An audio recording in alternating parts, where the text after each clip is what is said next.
Most dental innovation is aimed at the patient who walks through a front door. Nathan Suter built a company for ones who can't. We have 40,000 patients. Last year did 6,000 arches. Where was the gap in treatment? The real win when you move to digital is the reference denture. Dental disease Right. that is invisible to a medical provider usually. And so being able to convey that to them. What does the actual visit look like? In portable dentistry, every day is different. Tell me about your core population. Their families are younger and busy, and after they retired, they aged out of dental coverage. Dental is normally like 3% of their spend. Right. And so to them, it's an afterthought until they have complaints. How did you think about digital as a tool for increasing utilization? We're part of a dental company and part a logistics company. Leveraging technology and teledentistry allowed our doctors to kind of triage and do examinations remotely.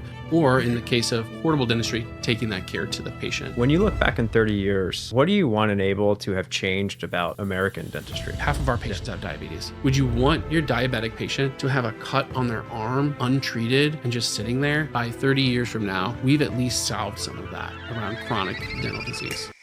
Welcome to the Margin Line Podcast. I'm Joe Lynch, head of go-to-market at Dandy. This show is all about peeling back the layers of how technology is revolutionizing dentistry, especially in partnership with DSOs and ambitious private practices. We want to give you the inside scoop on what actually goes on in the lab, the challenges we face, the advances we're making, and the stories from the front lines that matter most to doctors and patients. Most dental innovation is aimed at the patient who walks through a front door. Nathan Suter built a company for the ones who can't. Seniors in memory care, homebound adults, patients with disabilities, and medical complexities. Today, Enable Dental runs 27 hubs across 12 states, treats 40,000 patients a year, including 6,000 denture cases, and just ran a pilot that freed up over 10,000 appointments annually. This is how he did it. Dr. Suter, welcome to the show. Why don't we start with a quick introduction? Tell us a little bit about who you are. Sure. My name is Dr. Nathan Suter. I'm the Chief Clinical Officer at Enable Dental. Been with the company about 6 years. Right after we started expanding into other states, and help support the clinical teams as they go through their clinical workflows and implement new technologies and solutions that help our teams work better, but also elevate the level of care that we provide to these patients that more often than not, when we're not an option in a market, they go without care typically. They usually have very difficult ability to access a regular brick and mortar dental office. Enable sounds like it serves a lot of more public health type patients, which was a continuation of your background. You graduated from dental school and went into public health. Tell me a bit about that transition and why start there. Sure. I went to dental school with a business degree and did some accounting before dental school, and I kind of had a different maybe view of what it meant to be a dentist. Yeah. I went straight into going back to my hometown and starting a dental program for federally qualified health center. So Comtree was in the community for 40 years as a behavioral health center, and they just recently got a grant to start serving medical needs of patients and dental needs of patients. So I was dental employee number one. And when I left there, I had a team of 60 people. We accounted for like 50% of revenue and 60% of patients at the health center after 7 years when I left there. And we had brick and mortar offices. We had screening program at all the community schools.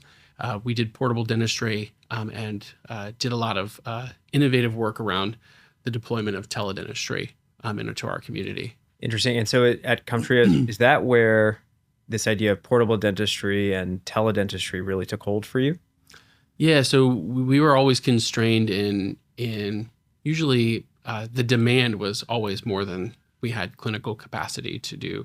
And so leveraging technology and teledentistry with dental hygienists allowed our doctors to stay busy on the treatment while in their chair time focused on the treatment that only they can do for their patients, and allowed them to kind of triage and do examinations remotely. We did a form of teledentistry called asynchronous teledentistry, which is when a patient is seen by a hygienist and gather their diagnostic data, and then the doctor reviews it either same day or the next day, and then creates a treatment plan. And then we decide, oh, this patient can just continue on with their recall, or they need to come in and use up a chair with the doctor to get the treatment that they need. Or in the case of portable dentistry, taking that care to the patient. And when you think about that as inside of the practice, you're driving a huge portion of revenue for Comtree. Was the constraint driven around doctor utilization, chair time? What led you to say, I need to innovate and think through how I might serve this patient population differently? It was always chair time availability with the doctor. In public health, you have usually a pretty high no-show rate. Right. And so you only have so many levers that you could pull with that. And so one way we saw for that was sending a hygienist to the patient for teledentistry, which has a low no-show rate when you go to their school or to their nursing home. Right. And then the doctor then properly scheduling those patients with the doctor. Usually the treatment patients have a lower no-show rate than, a recall patient or someone who's not urgent. So that's how we thought of using teledentistry, was a way to really hone the doctor's time so that we could get more patients seen for care. Got it. And so just if you think about the doctor time, the chair time, the hygienist time, one of the metrics that a lot of DSOs speak about is utilization. And a portion of your utilization actually goes towards travel time. That's right. Is that driven? And so your understanding and the construct of your effectively utilization model relies somewhat on travel time, but it's improved by the lack of no-shows, right? Just because you're showing up there. Is that something that you pulled from your accounting background, or is that, how did you come back to understand that that's actually how the math might work? Sure. We like to say at Enable that we're part a dental company and part a logistics company. Sure. And so a lot of, I'm a data nerd, probably comes from that time doing accounting. And we really hone kind of our algorithm, if you will, on how we prioritize and schedule our doctor's time and our team's time around both the patients, the growth demand that we have, the availability of the doctors, like clustering different people together in certain ways that hone those routes, and really make sure that we are doing as much as we can with a dental hygienist, like doing that asynchronous teledentistry, which is critical for Enable Dental in most of our markets, and then in following that up with that doctor time, which is really important for us to reach our patients. Our patients go a long time without care. Yeah. And so the more we're able to see them faster and for the right reasons and know why we're seeing them, knowing that the doctor's going to show up and it's time to do treatment is much better than going in and, realizing, well, this is just a prophy. And a hygienist could have served this time better, because our doctors do spend time on the road, 1 to 3.5 hours for the day. Yeah. Just driving around, because we're not high volume. You can't be high volume when you're, driving around town with a van full of equipment. You're only seeing, 8 to 10 people in a day. I love it. So half logistics, half dentistry. Tell me, for the listeners who don't know Enable, can you paint the picture? A patient lives in a memory care facility or is homebound. What does the actual visit look like? Yeah. So in portable dentistry, every day is different. So you don't have a controlled environment that you're normally coming into. And so you're going out to see a patient, sometimes in a long-term care facility, sometimes a home visit into their living room. And so every day can be different. A lot of times when we go and we see a patient, if we have a lot of people signed up, we're seeing people in a conference room, or some of the facilities will have the salons only use 2 days of the week. Right. So we use that as like a clinic space. Some of them build out clinic space for visiting provider groups as well, which is a plus. Very often we're also seeing patients in their room. I've delivered crowns in patients' beds while they're still in bed. I've seen, I would probably guess that half of the time we're seeing, or more, honestly, we're seeing a patient in their wheelchair or in their recliner for as much of the work that we can do for them, unless we have to procedure that requires them to get kind of in more traditional chair to lay back. We bring all that equipment in with us because we're portable, not a mobile, clinic. So we're taking things in. We're using like military stuff that was designed for the military to take it to the field. We're taking that inside of these places and setting up for, the day. We're going to 1 to 3 places in a day typically to see those patients, and we bring everything we need with us to do everything in dentistry. The things that we kind of are limited to do is we can't do any sedation or nitrous typically. We can't do, we typically don't do any implant work besides maybe a little bit of restoring implants. And we also don't do a lot of complicated surgery. And with the patients we serve, we're doing very few root canals. Okay. Yeah. So outside of those, it's full restorative dentistry, comprehensive work. So tell me about your core population, which I guess drives most of the work. Where was the gap in treatment, and how did you identify it? Why was the patient population underserved? Oh, typically these patients fall victim to their comorbidities and their typically their financial situations. So they're getting to where they're less mobile. They have, their families are younger and busy, and they are less independent, and so getting them anywhere can be difficult. And very often after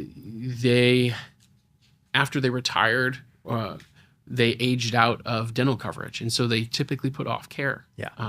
And so as you go into being a senior, a lot of times they used to go without coverage until recently, where maybe some of the Medicare Advantage plans have dental coverage increasingly, but even that can be inconsistent. And I would also add that there's new programs, that we serve, like PACE centers, that are also have comprehensive care for seniors. So it really depends market to market, how we're reaching these patients, because some of this funding comes from the state, and every state operates a little differently. So you've expanded, and when you joined, maybe walk us through when you joined to where you are today. You were on the board, you joined as a member of the exec team, working in a couple states. You've since expanded and are continuing to expand. What are the core reasons that you're expanding, and how are you thinking about expanding the business? Sure. We when I started, we were in Texas and Kansas and Colorado, and we just had started going into California.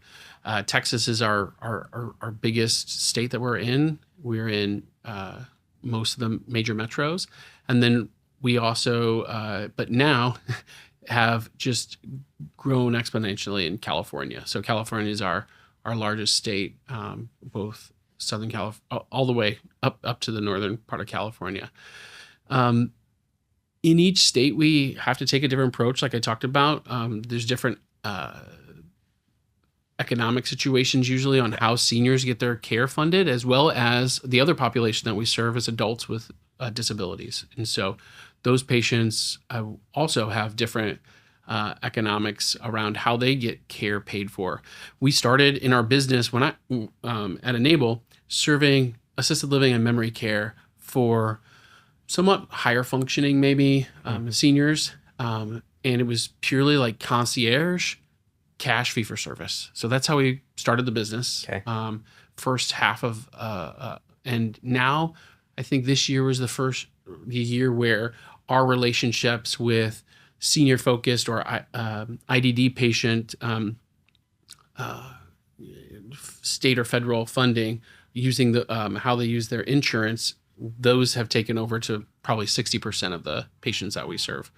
So it's our growing relationship with these plans that are typically medical plans that cover dental care for their patients, but they aren't satisfied with the care of brick and mortar commercial dental current options. The current offices either don't have the right setting for the patients, or they have trouble getting them transported to these locations. And so typically when we go into a metro, there's a hodgepodge of how these people get care, or there's no one really doing it. So we found a really interesting niche group that we think we found the scalable solution in every market that we go in. And so we partner with these medical plans and provide not just the dental services, but the account management to make sure that the members that can't, like, it's usually like you got a big medical plan that all these seniors need care, but there's a segment of them that are homebound, wheelchair bound, or in congregant living and things like that. And they just can't get out there. And so they're looking for a solution to really serve that group. And we provide like a white glove service, not only to them, but to the patient by doing concierge dentistry for them. Yeah. And it took us a while to show that value to these plans because these are big medical plans. Dental is normally like 3% of their spend. Right. And so to them, it's an afterthought until they have complaints. And as seniors get CMS funded care, grievances matter to them. Right. And so we essentially are kind of like their solution to solve this group that is very hard to serve and expensive to serve and keep their grievances down. Yeah. So in essence, you're vertically integrating dentistry for those large payers. And that's right. You're the delivery mechanism. Yeah. You could think of it as like we have the account management, the care coordination, and the dentistry all stacked together to serve them. Yeah. So as you're obviously in expanding, you've flipped your payer model where the primary source of payer reimbursements. You've expanded the business, and it sounds like your patient population all changing at the same time. Tell me about how has your restorative mix changed, and what does it look like today when you think about restorative dentistry? Sure. So we do at Enable Dental, like I said, comprehensive care of services. But unlike in a brick and mortar office, we do very few crown and bridge. So almost no root canal treatments. It's not that it's none, but very few root canal and very little fixed. So maybe 5 to 10%. Fixed. And so for us, fillings, extractions, and minimally invasive care and dentures and partials is like our bread and butter. Okay. And so we do really good at making sure we're getting our teams what they need. We know how the ways to serve those patients. And so that is our core kind of like restorative model. Crown and bridge is just not a piece that you would normally lean on as a DSO. It's like, a big part of DSO typically. Yeah. So we were talking about utilization before of chair time and of your doctors, of the dentists, right? Inside of that restorative mix, doing, let's call it 90% dentures, 6,000 cases a year. Where did your head go? How did you think about digital as a tool for increasing utilization? So we took this approach of last year I went to it was a year ago I went over to Germany for the trade show IDS and just really took a deep dive of that time away to just look at the technology and understand where printing's moving to, 3D printing and everything, and really evaluate the different systems, because we know that the analog part of our denture workflow is a drag on our system. We call it the analog drag, because there's just so much time of us shipping and waiting and getting that stuff back, and then having to logistically line up when the case comes back with going out and seeing those patients. At an office, you get to call your patient back. No one likes to call their patient back when you need another thing for their case. But for us, it's not as simple as calling them to come to us. We have to then go to them, work out a route that actually goes and gets a $0 visit for for a new impression or something like that, or a new fitting or something like that. So it's critical for us to A, have the digital accuracy, and B, save the visit count. And so anytime we can reduce visit count is just pure savings for us, and unlocks a lot of value around allowing a slot to go to another patient who needs a treatment. And so if you think about the asynchronous teledentistry part that frees up the doctor's time, Right. every denture step that gets freed up, when you're seeing, we have 40,000 patients, and we do 6,000, last year did 6,000 arches or 6,000 cases, not arches, which is probably something like 8 to 10,000 arches of resin partials or dentures. That's just a lot of 4 to 5 visit deployments of our team driving around town and going and seeing these patients. And I mean, maybe for listeners who don't know the prior analog state, what did that look like for you? And it's different than I think a traditional practice. So can you walk me through what did the prior state experience look like? It was a lot of going back and forth whenever an impression was bad. I mean, it's just everything, every time we're in a high growth rate, we're growing 30-40% a year as a company. And there's also, it's hard to find people right now in the economy, and we're training new people, and we're seeing difficult people to see. Our patients are in their wheelchairs. You know, some of them are hunched over. Some of them are not cooperating sometimes because they're in memory care. And so what we do is very hard. And when you're training new people and you're growing fast, that accuracy of that impression and that step can, if you have that patient who's not cognitively aware, biting wrong and things like that, it just adds visits to everything. And so being able to see the scans and then also coach our providers and our team members when we're seeing like scans that are getting flagged or cases that are getting delayed. So the visibility on top of it from a DSO's perspective of scaling workflows allows us to talk with the provider, either directly with our clinicians that are coaching them, or having Dandy's team support them and coach them on how to maybe better capture that data. All that stuff helps us better move things forward. But the real win when you move to digital is the reference denture. And so like when you're using a reference or a copy denture, that eliminates 2 visits or 3 visits sometimes for a patient. And that's the real win here, is being able to use it. You're not taught that in school. And so even as I'm going and training all of our clinicians and our dental assistants, even after we've gone and trained them and they're trying to absorb all this new fun technology, the follow-up questions are, they haven't yet incorporated, because they weren't taught it, how to leverage that denture, because normally you just can't take a denture and copy it like in the analog flow. It's just not even an option. You'd have to beg a patient to take their denture, and maybe only if you were able to get your local lab to get that back to you in 2 days, even though that's no one wants to go fully edentulous without that. And in our setting,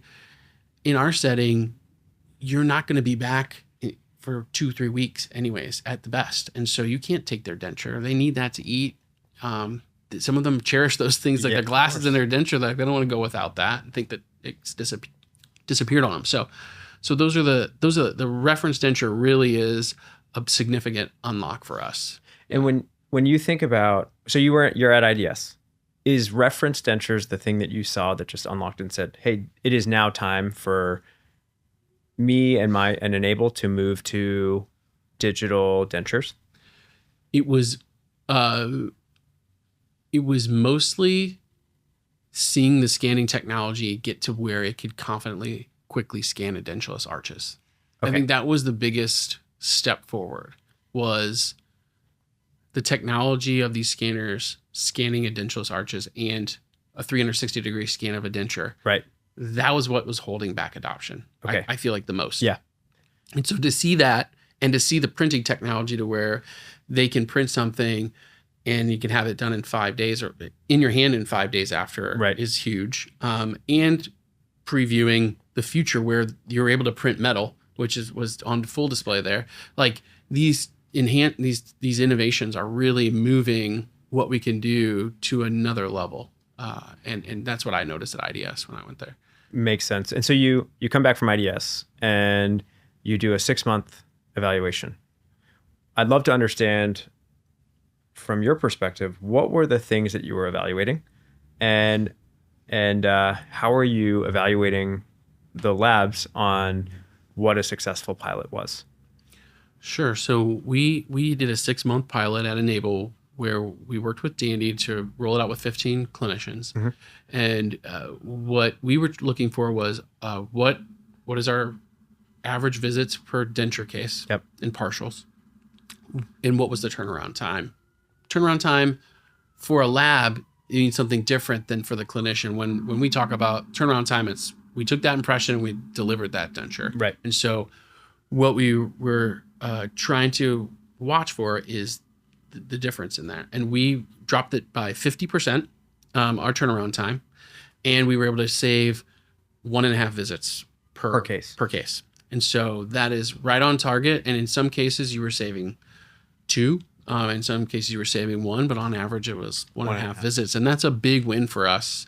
And when we started seeing that come in on top of 2 other things, which we were tracking, but we didn't know how they would land, was that the clinicians that were in the pilot were very happy with their casework that they got back from the lab. And we did a pre and post review of patient satisfaction. And so we did an NPS score and increased by 10 points. So we really saw an increase in the patient satisfaction around our dentures. It wasn't necessarily, do you like this denture, but Right. they're rating their experience getting a denture and things like that. So the overall NPS score improved as well. That's actually funny. I knew about turnaround time. I knew about the quality. I did not know about the NPS score. Have you dug into that at all with your patients? I'd love to understand, why do they think it's better? I think that from what we saw, Yeah. getting their denture faster means a lot to them.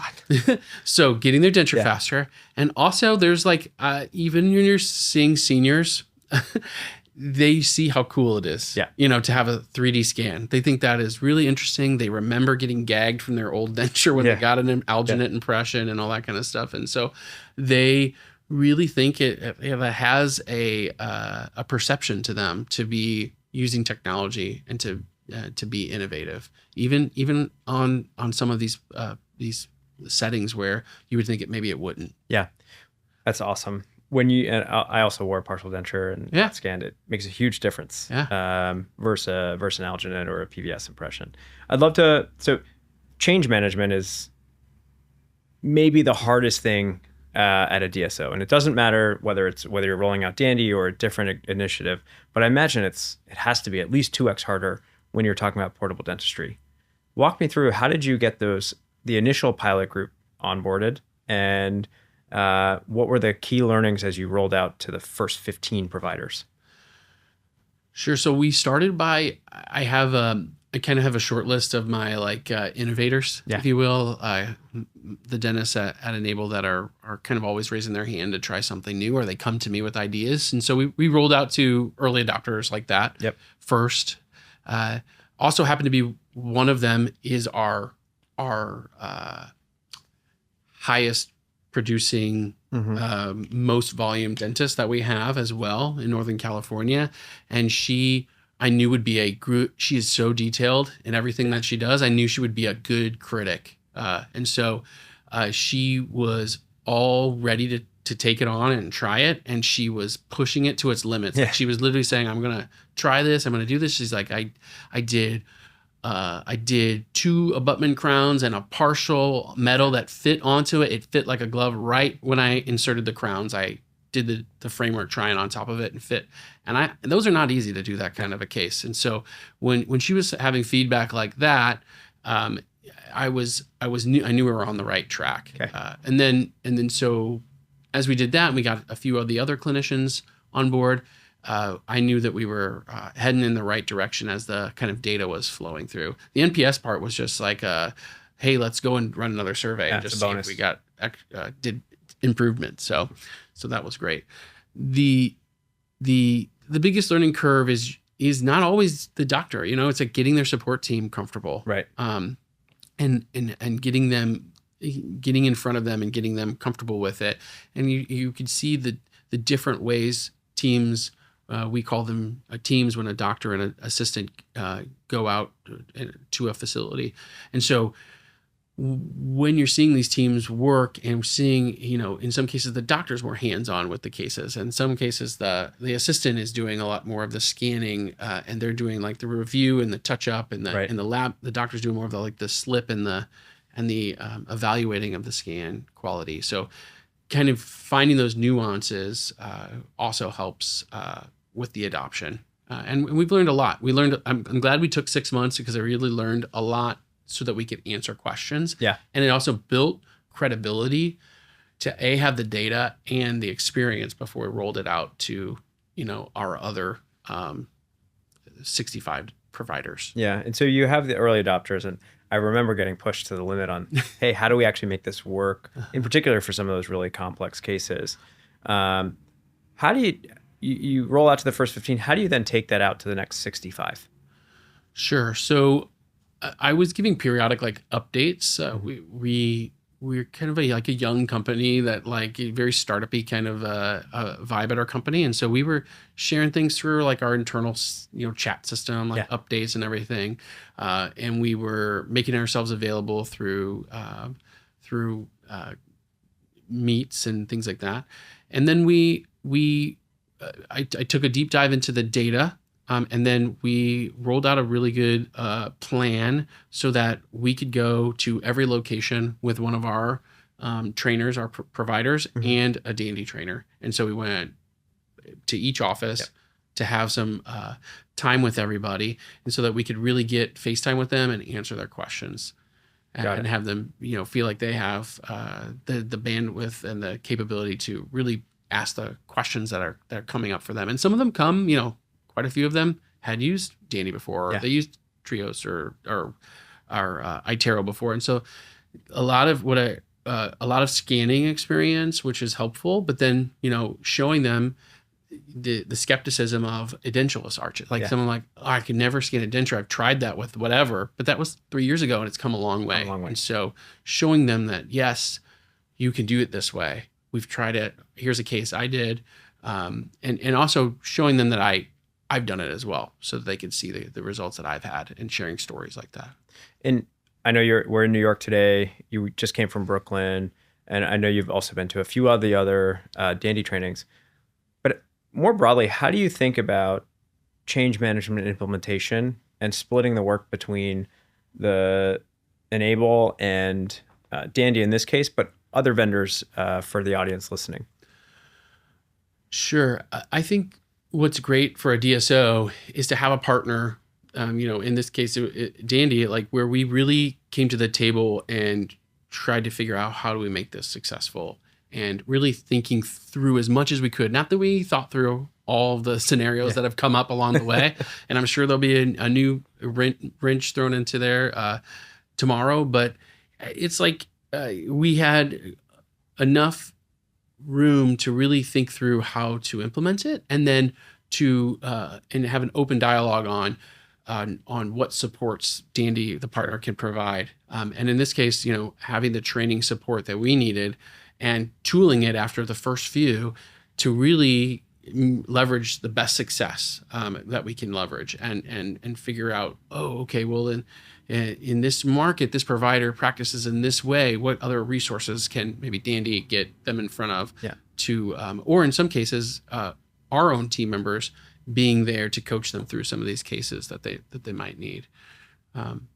And I think that is the biggest thing. Also, having a partner like Dandy, we did some interesting things to make it fun for them as well. To drive excitement and engagement with them. Yeah. Let me go back to the math here. So 6,000 arches a year, 1.5 appointments saved per case. That's roughly 9,000 appointments saved a year. How do you think about that in terms of the impact on your P&L? Sure. Well, when you save visits for us, it goes straight to EBITDA. Straight to EBITDA. Yeah. Oh yeah, for sure. It is a pure, not just a savings, but we're also leveraging the fact that now that slot goes to somebody else, and so that is really true savings when you're saving a visit for us. and really impactful to know that, you know, like, let's just say a denture costs $1,000 to, let's just say it costs $1,000 in revenue. Sorry. Let's just say a denture is $1,000 in revenue. Yeah. And we're looking at a per visit basis. You're going from $250 a visit to doubling it. And Right. so like, it really is real value when you're able to eliminate what is essentially like a non-productive visit. Right. Yeah. Do you think about it in terms of more in terms of cost saving, right? I get the time back per patient, or do you think about more as revenue producing because you're going to fill that capacity with another appointment? We think of it more as revenue producing. Revenue producing. Yeah. Because we are able to fill another spot with treatment.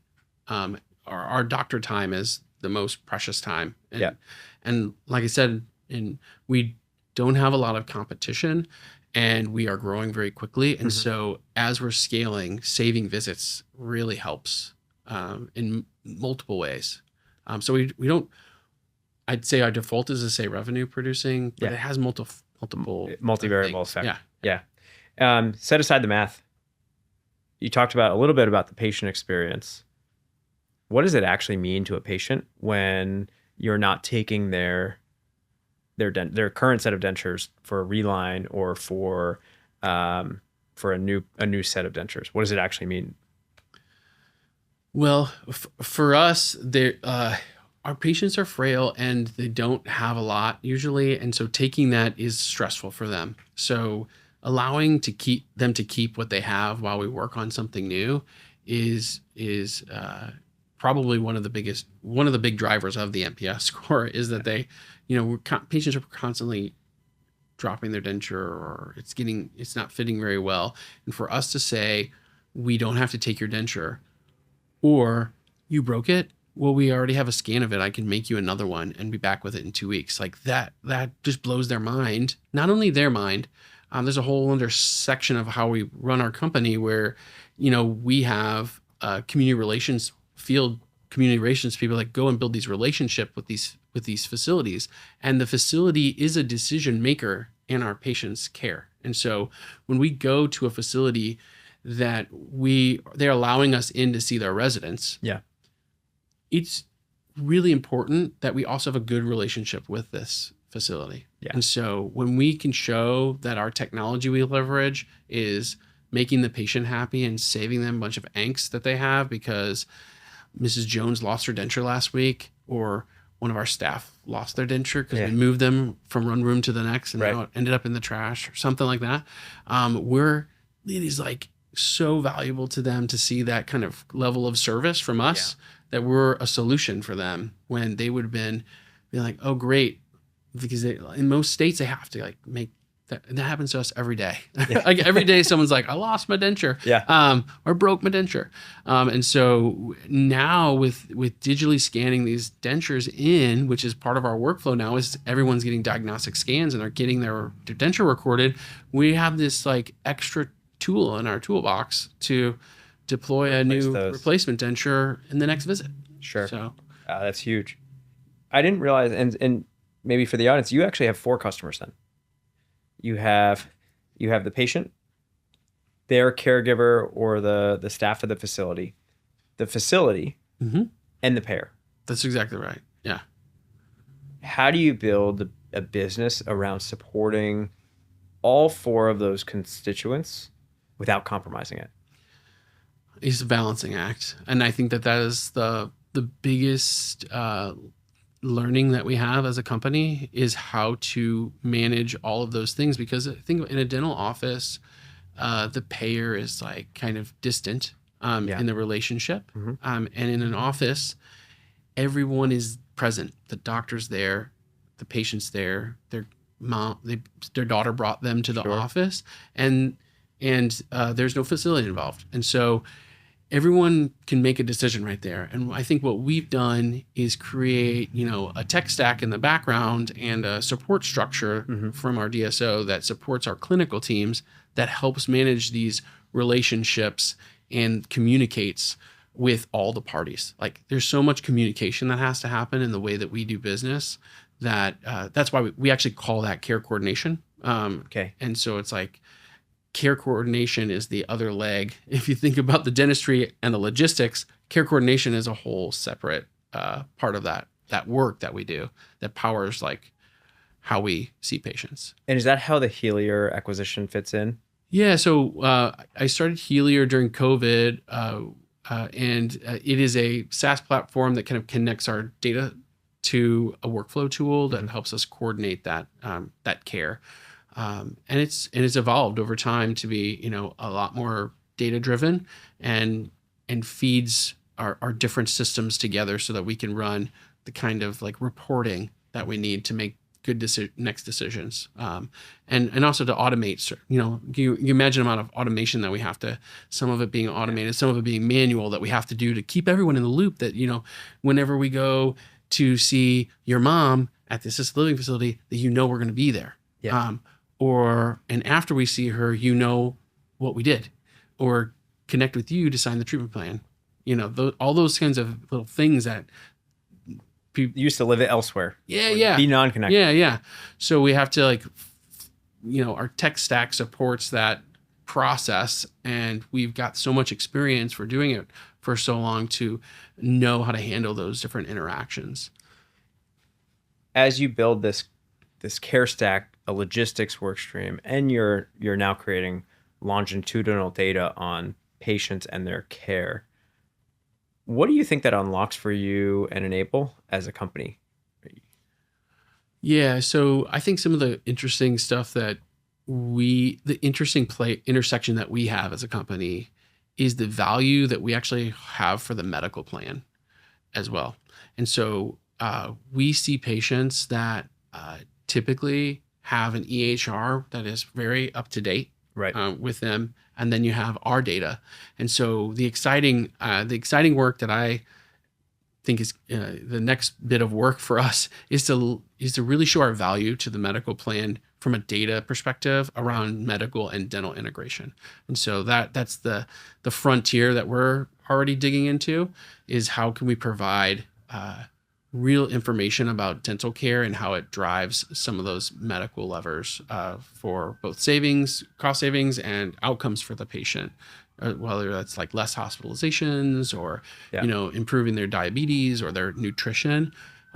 Some of our settings, particularly in like PACE, for example, the payer is actually a medical group, right? And so we're actually interacting with the medical group directly and telling and having conversations with them in ways that are really interesting. It reminds me of back when I was at the FQHC, right, where we also had medical providers, is really showing that how dental disease is an infection that is invisible to a medical provider usually. And so being able to convey that to them, and they are the primary care group as well as the payer. And we're able to say, well, this patient, they have nutritionists on their teams. And we're able to say, yeah, well, they're not having a successful job eating because they have an ill-fitting denture, or they don't have a denture at all. And so we're able to have some really interesting interactions with them and show value where maybe normally if they were just sending people out into the community and just paying invoices to local dental offices, they wouldn't get that value. It seems like this is actually just the next expansion of value-based care. Yes. A lot of our growth is in value-based care contracts that are not fee-for-service. Right. So we are seeing patients increasingly where we're partnering with the medical plan to be the dentist for that entire group. And we're getting paid for quality outcomes on that group. And so that is our growth path for us. Yeah. So. Yeah, you see PDS moving in this direction. There was a Delta Dental acquisition as well of a DSO. So it sounds like you're on the frontier of really this movement. And when you think about maybe accelerating that frontier, pushing that frontier, and technology available to you, what are the things that you're evaluating now for Enable that allow you to build a better data set or a more robust data set and start to prove or define that value? Sure. A lot of the limitations that we have in dentistry in showing our value to the medical community is around just like the pipes that connect the systems together. Yep. And getting the systems to talk to each other. I think what makes us sort of interesting is that our group that we serve typically has pretty well documented medical records, Right. because they're on Medicare. They have kind of more regulations around reporting and making sure that data is available in things like health information exchanges, for example. And so, we're working on connecting our systems through health information exchanges. Okay. And we are looking at different ways for us to then aggregate and analyze the data of our populations using population health management tools to see the impacts in claims for our patients around things like diabetes or stroke or hospital-acquired pneumonia and things like that could really drive the cost of care up for patients and drive value for the plans, as well as just keeping the patient healthy in general. So there's some really good literature that supports this, and our payer partners that we work with are very much interested. It's just they normally don't have a dental group that is willing or able to actually make the leap. Is the biggest part, is like having a dental group that is willing to make that leap is like challenging. Like we'll go to a payer partner, and they'll we'll figure out an agreement for them to serve their entire group, and we'll want to put value-based care, metrics in there. And that is too quick of a leap for them, usually, because they don't they actually don't know how. They're afraid they might do it incorrectly. Right. They have experience in all the other parts of their business, but when it comes to dentistry, they just don't like that. They don't even expect us to say that to them was an option. And so we've been just incrementally exploring and adding things in for them. Pushing the frontier. Yeah. Pushing just incrementally into that model. It's interesting. A fascinating one. Two, you are likely uniquely qualified. You are uniquely qualified to do this, right? Background in public health, clinical dentist, and an accountant by training, right? Like the ability to sort of see that future clearly and push the frontiers. Enable is pushing. You and Enable are actually pushing that in a unique way and in frankly, a very differentiated way. Yeah, I think that we have a really young and innovative leadership team that is really willing to push the boundaries on how you go about thinking about all of this, and understanding that this, you're operating in a marketplace, a dental marketplace, where everything is very much built for commercial employer-based dental care or cash. And so when you look at this group that is emerging as federally funded dental, but also a population boom, right. It's like something like 14,000 people every day become eligible for Medicare, right? Or Medicare Advantage, and 50% of them choose Medicare Advantage, which usually has a dental benefit. And then there's just like certain groups that are trying to grow that maybe they don't want to touch Medicare, Medicaid, things like that, because it's so different from commercial and cash care that they don't know if they're ready to take that on yet. But that's all we serve. So like we are very much experts in this, and this group is just not well served by a commercial network. And I say that, and I'm on the board of a commercial network as well. So this group has a real opportunity to be like the next frontier of medical dental integration, and showing that dentistry matters to their overall healthcare. Much the same way as when I grew up in dentistry in Federally Qualified Health Center, where there was a big push then for pregnant women and children to have value-based care metrics around their dental care.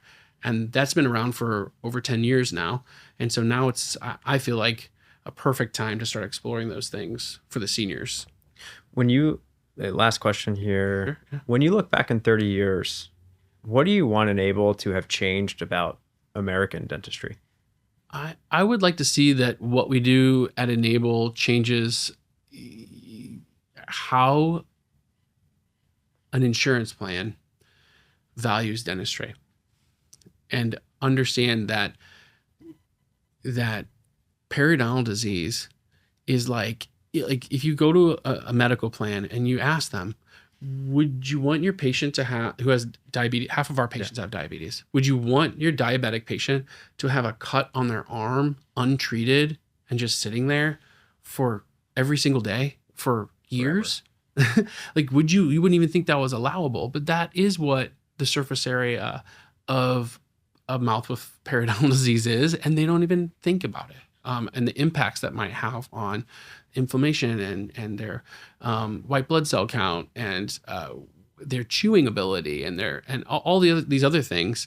And I hope that there isn't by 30 years from now, we've at least solved some of that around chronic dental disease. It's a massive vision. Dr. Suter, thank you for joining us today. If someone wants to get in touch, where can they find you? Sure. They can reach out to me on LinkedIn for sure. And happy to continue the conversation there. Yeah. Awesome. Thank you for joining us. I'm Joe Lynch, head of go-to-market at Dandy. You can find us at meetdandy.com.